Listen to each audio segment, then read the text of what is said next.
लक्ष्मीपति राजू को सर जब निर्णय आएगा, मैं नहीं बोलूँगा, आप लोग बोलेंगे। जब निर्णय आएगा, जजमेंट आएगा कि ऐसा जो है जीवन में कभी कोई आदमी किसी के ऊपर गलत एफआईआर लिख के दिए हैं कि 23 साल हो जाने के कारण उसका फोटो अभियोग पत्र के साथ जमा कर माननीय न्यायालय में पेश किया गया है। कैसे उसको तो देखिए सर, चोर था तो अपने नामांकन में थोड़ी भरा होगा मैं चोर था एक समय। मैं 200% बीजेपी माइंडेड हूँ सर। मैं मर जाऊंगा लेकिन कांग्रेस का वोट नहीं दूंगा, सोनिया गांधी जिंदाबाद नहीं बोलूंगा। कोई इटली से आया उसके लिए मैं 200% हूँ। मोदी जिंदाबाद बोलोगे? मोदी जिंदाबाद। देखो कर्म अच्छा रहेगा, काम अच्छा रहेगा तो बोलूंगा हर हर मोदी, जय जय मोदी। नहीं तो नहीं बोलूंगा। मैं घर जाओ, 75 साल के हो गए, सठा गया। जब मैं सस्पेंड पीरियड पे था और जब 151 मेरे ऊपर लगाया था, मेरा बाप साइकिल में घूमता था, पानी गिर रहा था, तब वो आंसू मेरे को याद आता था। आज जो झगड़ा, आज लड़ाई है लक्ष्मीपति की, जो भाई की बीवी है मंजली वाली, वो लगाई है कि तेरे में दम होगा तो लक्ष्मीपति के पास बात करके बता। तो मैं एक दो वीडियो बनाया, रेलवे कॉलोनी में पानी खराब था तो अपना प्रेम प्रकाश पांडे उसको वायरल कराया, फिर वो फेसबुक लाइव कराया, फिर लक्ष्मीपति राजू मेरा 151 में हथकड़ी लगवा के एसडीएम ऑफिस के सामने मेरा फेसबुक लाइव कराया है। और आज की डेट में ऐसा है कि मेरी बच्ची आज 19 साल की है, आज रिश्ता आ रहा है। उसके बच्चे घर में आज 29 साल के हैं, रिश्ता नहीं आ रहा है। क्योंकि समाज सब जानता है कर्म कभी किसी का पीछा नहीं छोड़ता।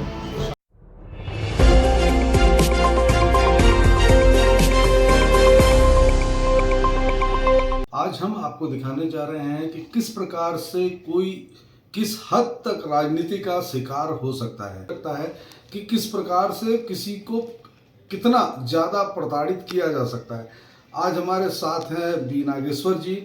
वो लगातार पिछले 4 सालों से इसी प्रकार के मामलों से जूझते नजर आ रहे हैं। कई उनके ऊपर एफआईआर दर्ज हुई, अभी उसमें मामले जो है पेंडिंग में पड़े हुए हैं।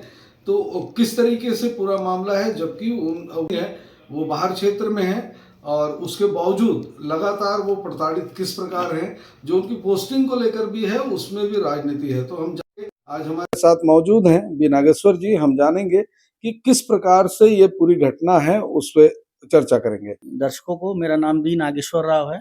मैं सन 2002 से बिजली विभाग का शासकीय कर्मचारी हूँ। वर्तमान में सुपरवाइजरी कैडर का कर्मचारी हूँ मैं। और जो लक्ष्मीपति राजू है, ये मेरे मामा का ही लड़का लगता है। कलिंग राजपूत है। हमारा जो समाज है कलिंग संगम है। और ये जो है सन 2005 में ओबीसी सर्टिफिकेट बनाकर चुनाव लड़ा था।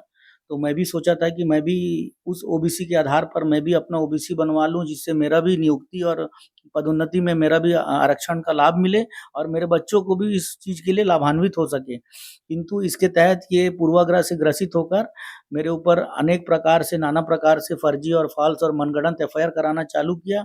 एक बार ये चालू किया, एक बार ये लगाया कि मैं इसके घर के सुबह 6 बजे मैं मंदिर गया सड़क 18 में, तो मुझे देख लिया। उसके बाद एफआईआर कराया कि मैं इसको घर में गाली दिया हूँ। जैसे ही ये बाहर आया मैं भाग गया। 294 506।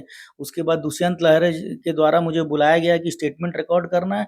जैसे ही मैं थाना गया तो 151 716 3 के तहत फर्जी इस्तीगासा बनाकर, उस समय ASI sub inspector Rajiv Tiwari थे और टीआई थे प्रशांत ठाकुर, मुझे 2 दिन के लिए जेल भेज दिया गया नियम विरुद्ध। और इसी प्रकार ये 2021 का मामला है, जनवरी का। और 27 अगस्त 2022 को इसी प्रकार मैं सेक्टर 7 तालाब में सौंदर्यीकरण, जो कि 2011 में हुआ था, 1.5 करोड़ का उसका लागत लगा था। तो 2022 में 10-12 साल बाद में ब्लैकमेलिंग और एक्सटॉर्शन चार्जेस के नाम पर मैं चाकू दिखा के 5 लाख रुपए मांगा हूं करके फॉल्स एफआईआर कराया 3 दिन बाद। और मुझे रायगढ़ से पकड़ के फॉल्स तरीके से आर्म्स एक्ट 25-27 लगाया गया, क्योंकि धारा 386 लगा था, 384 लगा था, 7 साल से ज्यादा का सजा था। इसमें मुझे जेल भेज दिया गया, 1 महीने का जेल, जिसमें जेल में मारपीट कराया गया, 50-70 डंडा, लाठी, लात, घूसा, चप्पल और सेल में डाल दिया गया। और इसी प्रकार इसका मेरे वकील से मुझे पागल करके लिखवा दिया गया। मेरे बेल कैंसिल हो गया लोअर और सेशन कोर्ट से। हाई कोर्ट से बेल मिलते तक मुझे 30 दिन अभी अपना वकील लगाकर मुझे बेल भी कैंसिल कराया गया। यहाँ बात यह है कि मेरा सीडीआर जो है सूचना के अधिकार पर राजकुमार लहरे टीआई भिलाई नगर एवं सत्य प्रकाश तिवारी सीएसपी भिलाई नगर द्वारा मुझे मेरा सीडीआर दिया गया, जिसमें स्पष्ट होता है कि मैं उस तारीख को उतने बजे वहां तालाब में उपस्थित नहीं था। और निश्चित ये भी नहीं था उसी दिन शाम को 7:30 बजे मैं माननीय मुख्यमंत्री का जो कार्यक्रम था दुर्गापारा मदर टेरेसा नगर के पास सार्वजनिक भवन का, मंगल भवन का, तो उसमें ये भी उपस्थित था, मैं भी उपस्थित था, किंतु ये मुझे देखा नहीं था। शहर सरकार थी, महापौर नीरज पॉल थे, सीएसपी एएसपी संजय ध्रुव था, अभिषेक पल्लव था, तो कैसे मैं इसको चाकू दिखा के 1 घंटे में फिर उपस्थित होऊंगा। और सीडीआर के आधार पर मैं 173(8) लगाया था एसपी जितेंद्र शुक्ला साहब के पास। पीएमओ से जांच बैठा है, 135 दिन हो गया है। गृह विभाग छत्तीसगढ़ शासन से जांच बैठा है, 131 दिन हो गया, लेकिन इसमें जांच नहीं कर रहे हैं। मुझे पुलिस प्रशासन द्वारा अनेक प्रकार से प्रताड़ित और परेशान किया जा रहा है। 41A का नोटिस 3 साल बाद दिया जा रहा है, जबकि 41A का नोटिस गिरफ्तारी पूर्व अन्वेषण हेतु 2 सप्ताह के भीतर दिया जाता है। और मैं बहुत ज़्यादा परेशान हूँ, प्रताड़ित हूँ। ये जो आप जो बता रहे हैं, जो मामले दर्ज हुए आपके, कौन से सन में हुए थे, कितना समय हो गया? सर, पहला मामला जो दर्ज हुआ था मेरे ऊपर, ये 18 दिसंबर 2020 को हुआ।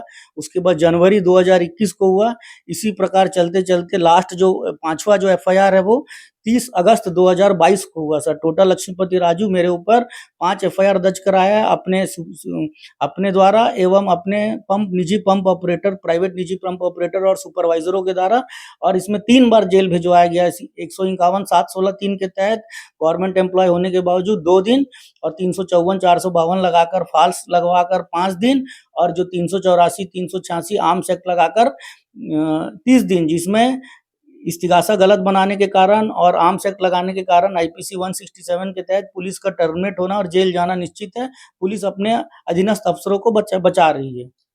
तो ये एक प्रक्रिया होती है, जैसा कि हम लोग जानते हैं और समझते हैं, इस चीज़ को समझते आए हैं। जो पुलिस की कार्रवाई होती है, अगर पुलिस में कोई आपके खिलाफ या किसी के खिलाफ शिकायत करता है, तो पुलिस एक आवेदन के रूप में उसको लेती है। उसके बाद जो साक्ष्य जुटाती है कि आपने जो आरोप लगाया है उसमें कितनी सच्चाई है। उसके बाद अगर पुलिस को किसी प्रकार का उसमें प्रमाण मिलता दिखाई देता है, कुछ ऐसा मिलता है, तब पुलिस आगे की कार्रवाई करती है, एफआईआर दर्ज करती है और कार्रवाई करती है।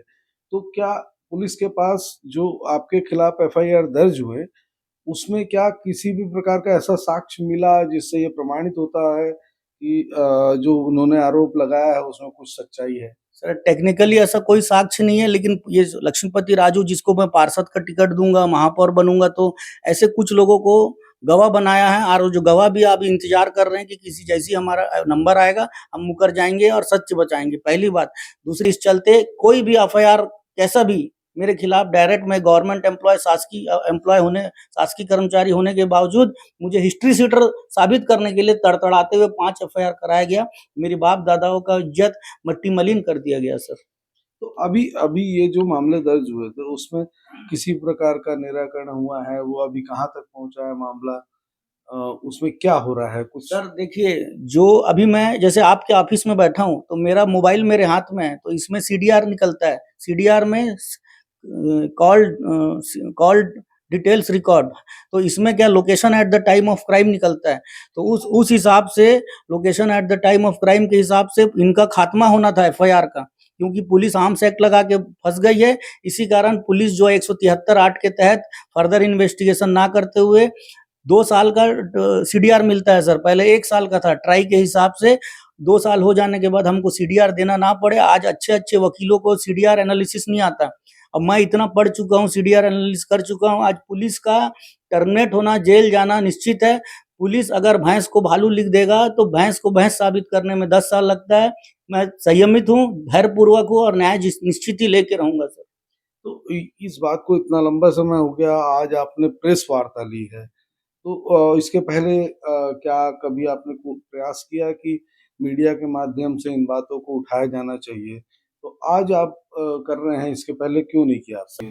सर, मैं इस बारे में बहुत कोशिश किया सर, लेकिन आप लोगों का भिलाई प्रेस क्लब का अध्यक्ष जो है टी सूर्या राव, जो कि दोस्त लगता है लक्ष्मीपति राजू का और मेरा कज़न ब्रदर लगता है सर, उसके द्वारा जब मैं जेल से छूटने के बाद ऑफिस गया था, तो मेरा गर्दन पकड़ के माँ बहन का गाली दिया और जोर तक दबा दिया सर। तो उसकी शिकायत मैंने सुपेला थाना में की है। दुर्गेश शर्मा तत्कालीन थाना प्रभारी थे सुपेला के। ये सर किसी हाल में मेरा प्रेस कॉन्फ्रेंस होने का वो नहीं दे रहे थे सर, गुंजाइश नहीं कर रहे थे। और जहाँ भी मैं कोशिश करता था ये अपना रसूख पद और अधिकार का दिखाकर मेरा प्रेस कॉन्फ्रेंस होने नहीं दे रहे थे सर। और रही बात, मैं लंबे समय से करस्पॉन्डेंस, विगत 1 साल से मैं CDR के संबंध में, CRPC 173(8) के संबंध में मैं करस्पॉन्डेंस कर रहा था सर।